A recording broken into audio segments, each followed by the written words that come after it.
And we're on in 3, 2, 1. Hello everyone. I figure I owe you all an update on the state of divided states. See what I did there? Very good, sir. To those new to the community, Divided States is a post-nuclear apocalypse roleplay game taking place during the second American Civil War. Still in development, our game's focus is on the Civil War aspect, but wasteland elements are still present. I am much more interested in writing a story that has a message one can take from it, rather than most post-apoc Roblox games which don't properly acknowledge how they got to be so dystopian. DS leaves you stranded in a world where distrust, disunity, and division has been weaponized by the ambitious and greedy in power, culminating in a despotic, dystopian nation which inevitably tears itself apart. I think someone making a game like this has a responsibility to have a narrative from which one can draw parallels to real life, so that not only is it immersive, but also serves as a warning from the creator's point of worldview. To be clear, I'm not designing this game to be a think piece, but I think any good Civil War-esque media will leave the audience with an idea to sit with. And while a good story is essential, what matters most are the gameplay mechanics, which is why I'm proud to say that I've come up with systems which will cause gameplay, in my opinion, to excel in areas where so many other games like ours encounter pitfalls. These mechanics will perfect combat, bolster immersion, and will reward roleplays which enrich the experience of fellow players, as opposed to those who sow disagreement. I genuinely believe that this game will revolutionize its genre. But while I have grand ideas, incorporating them into a game has proven much easier said than done. I'm one of those people who dream big, but when it comes time to working towards those dreams, I put things off. DS has been in development for 14 months, and when I look back at the journey so far, I can't help but look at our game as a victim of my procrastination. Relatively little has been achieved since last March. The game itself isn't a failure, per se, but throughout these months I've been undisciplined and have let the cycle of procrastination affect my duties as project lead. To be clear, I've been present for the entirety of development.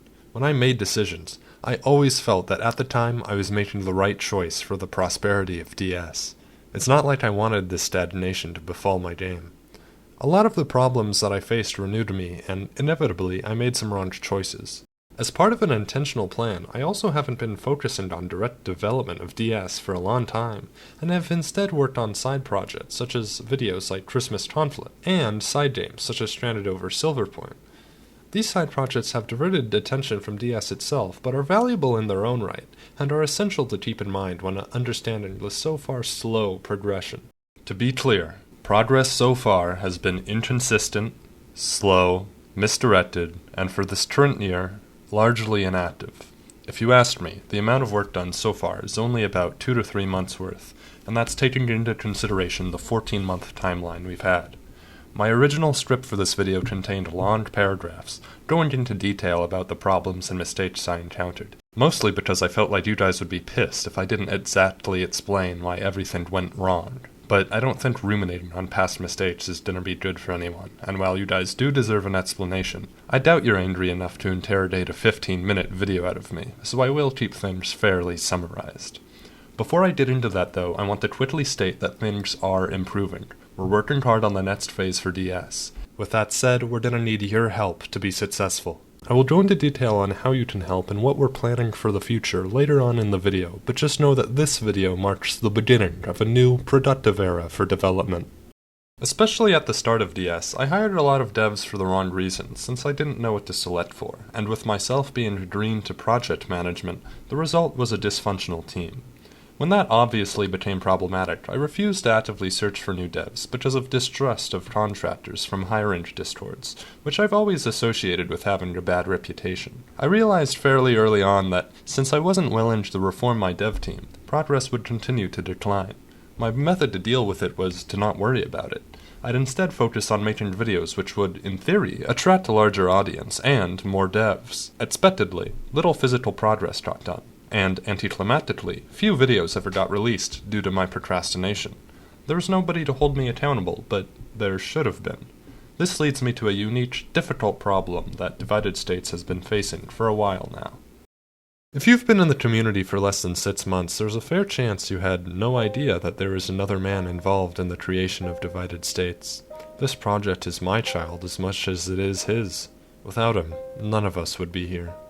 Divided State started as a silly inside joke between my friend and I. We both had clothing groups, and we had respective fictional factions we made clothes for. As we grew closer together, it eventually turned into a mini-universe where these two groups were battling each other. I'm talking about a man who goes by the user Crash the Hummer. He hasn't been seen for over 5 months, vanishing shortly after being wrongfully terminated by Roblox. It's in his nature to take long, unexplained breaks, but this is the longest it's ever been. Without him, I'm left to pick up the pieces that he's left behind, but I can't interpret them in good faith, as I want to preserve his vision, and not taint it with my possible misinterpretation. This project is a 2-man creation, and it's been running on half capacity for a half year. I'll use this as an open letter to you, if you're watching this trash. I hope you're okay, bro. You're a great friend, and your absence is felt by me and our community every day. I'd hate for anything to have happened to you. I'll keep holding down the fort for as long as it takes. I'm not going to give up on you. Take care of yourself, but please, come back soon.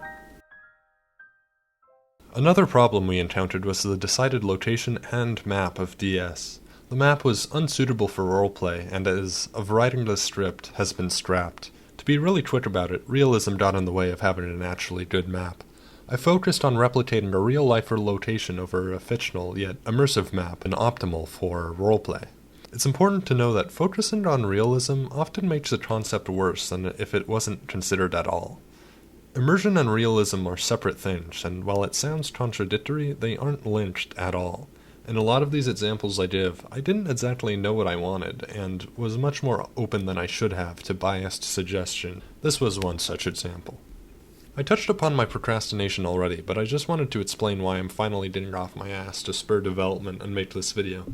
In 2 weeks from writing this script, I leave for the other side of the world on my own, for at least 6 months. I've had an infinite amount of months before now to work on the game, and yet now, during the days where I have the biggest time crunch, I'm dedicating more time than I have for some entire months. While I haven't been able to hold myself accountable, a hard deadline really does wonders. To be clear, I will still be able to work while out of the country, but I'll be much busier. I think that this whole process has made me realize, though, that a busy person will still figure out how to make time for what they love. I recognize now that I have no excuses to not dedicate time to DS, and I especially had no excuses back when I had entire months of free time. On the bright side, the lack of progress thus far leaves the dev team and I at a uniquely advantageous crossroads. We've decided to scrap the current map and make a new one where roleplay is at the core of its creation. This progress has already begun by the time this video is out. We don't currently have a map maker, but we're doing what we can, working on the main locations. This new map will take place on the front lines of a major campaign between the NLF and ANSEC, and perhaps even a third and fourth faction, depending on the rough location we choose. Additionally, the faction gameplay will be satisfying enough to not have a need for fan factions. You see, we plan for each faction to have nuanced subgroups and factionalism within themselves to allow for infighting and a more unique dynamic under one flag. All that to say, I'm cranking up my seriousness and personal responsibility for this project, and am giving it the time it requires to flourish. I have slacked in the past, and I am disappointed that I don't have satisfactory progress to show you all. I will not promise that things are magically improving and will be at 200% production capacity tomorrow. I won't even promise that any progress will get done at all. I can't. I lost the trust required for that with you all a long time ago, but I can and will promise that I have no intention in perpetuating the stagnation that I have for so long. I remember over a year ago, when I released Richmond Massacre, someone commented on my group wall how cool they thought my universe was, and that they were making one of their own. They said I was so lucky to have an audience who could see my work. Looking back on it, I just feel bad. That kid is probably more creative than I could ever be, and yet they only have a handful of people who they can show their work to. And here I am, with just a few videos and screenshots to my name, lazily, arrogantly sitting on a hundreds-member large community like you'll all be here forever, for when I finally do have something to show. I hate that. It's so unfair to that kid. If for nobody else, I'm dedicating development to them, because I'd hate to let them down, given how privileged I am. Progress ebbs and flows, and all one can do is accept that. But I recognize now I have so much personal power to keep it flowing. Change is needed, and I won't stand in its way this time. If you wish to be a part of this change, please join the Discord. If the last 10 minutes didn't make this obvious enough, we're kind of in need of developers, no matter the type. I know it looks kind of bad that most of my devs twit, but I promise this project isn't dev hell, okay? They twit due to lost interest. I'm not abusive, I swear. Okay, well, not that abusive. In all seriousness, if you know any devs with open comms, please send them my way.